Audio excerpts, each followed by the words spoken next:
प्रशांत किशोर की 3500 किलोमीटर लंबी जन सुराज पद यात्रा के पहले 100 किलोमीटर हुए पूरे। न्यूज़ 9 टाइम्स सिकटा से सफीर अहमद के साथ मुसाहिब अहमद की रिपोर्ट। पश्चिमी चंपारण भितिहरवा गांधी आश्रम से पूरे बिहार में भ्रमण करने के लिए प्रशांत किशोर ने 3500 किलोमीटर लंबी जन सुराज पदयात्रा के 100 किलोमीटर पूरे कर लिए। इस मौके पर पदयात्रा शिविर में उन्होंने मीडिया से बातचीत की।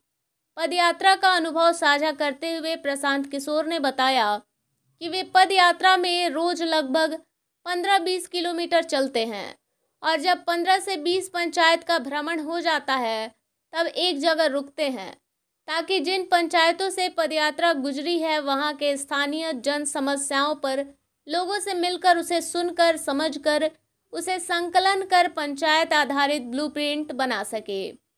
जिले के बलथर मामले पर बोले प्रशांत किशोर, ग्रामीणों और प्रशासन के बीच विश्वास जरूरी। चर्चित बलथर प्रकरण पर बात करते हुए प्रशांत किशोर ने कहा कि यह मामला संवेदनशील है, इसलिए मेरा सुझाव है कि प्रशासन और ग्रामीणों के बीच में जो डर का माहौल है उसे प्राथमिकता के आधार पर खत्म करने का प्रयास किया जाए। इस मामले से जुड़े 700-800 पीड़ित परिवारों के सदस्यों से मिलने के बाद मेरा सुझाव है कि सभी परिवार मिलकर एक समिति बनाएं और अपनी प्रतिनिधि को चुनें। इसके बाद प्रशासन और ग्रामीणों के बीच मध्यस्थता का रास्ता निकाले और दोबारा ग्रामीण और प्रशासन के बीच विश्वास कायम हो सके। जन सुराज भविष्य का सबसे बड़ा क्राउड फंडिंग का प्लेटफॉर्म बनेगा।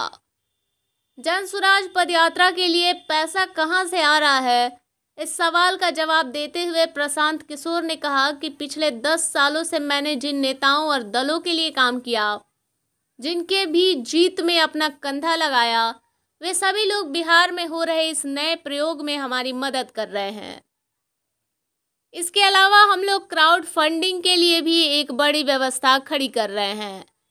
यह अब तक की सबसे बड़ी क्राउड फंडिंग की व्यवस्था होगी और जो भी लोग इसमें अपना आर्थिक योगदान देना चाहते हैं वो दे सकेंगे।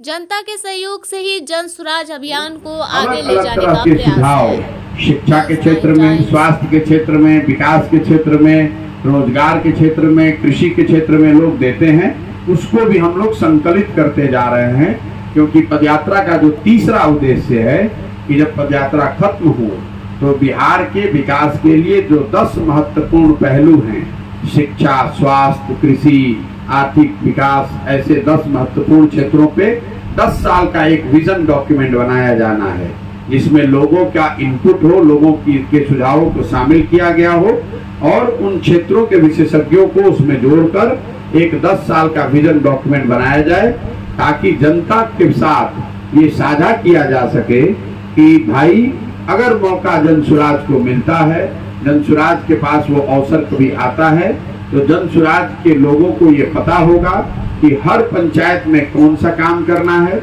उन्हें ये पता होगा कि किन लोगों को साथ में लेकर चलना है और उन्होंने आपके साथ ये भी बताया हुआ होगा कि बिहार के विकास के लिए जो महत्वपूर्ण 10 क्षेत्र हैं, उन क्षेत्रों में कौन कौन से काम किए जाएंगे और कैसे किए जाएंगे। तो मोटे तौर पे यही अभी तक की जो हम लोग का अनुभव रहा है।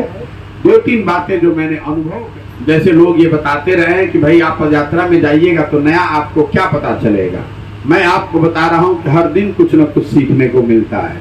जो एक सबसे बड़ी मेरी लर्निंग अभी तक रही है, अभी पिछले 12-13 दिन पैदल चलने के बाद, कि गाँव में मैं देख पा रहा हूँ कि काम करने वाले उम्र के जो पुरुष हैं उनकी संख्या बहुत कम बच गई है। गाँव में जब हम लोग जा रहे हैं तो बात या तो वहाँ पर बड़ी संख्या में महिलाएं मिल रही हैं, बहुत छोटे बच्चे मिल रहे हैं या फिर बुजुर्ग लोग मिल रहे हैं। बहुत बड़ी संख्या में पलायन करने वाले लोग, जो काम करने की उम्र में जो लड़के हैं, वो ज्यादातर लोग गाँव में नहीं रह रहे हैं। दूसरी बात जो हम लोगों ने फर्स्ट हैंड देखा कि जैसे ही आप नेशनल हाईवे से उतरते हैं तो ग्रामीण सड़कों की स्थिति बहुत ज्यादा खराब है।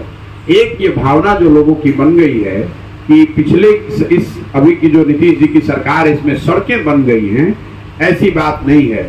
ग्रामीण सड़कों की स्थिति, आप लोग भी पत्रकार होने के नाते इसको देखते होंगे, तो मेरा दूसरा अनुभव ये रहा कि ग्रामीण सड़कों की स्थिति करीब करीब वैसी ही हो गई है जो लालू जी के जमाने में कभी होती थी।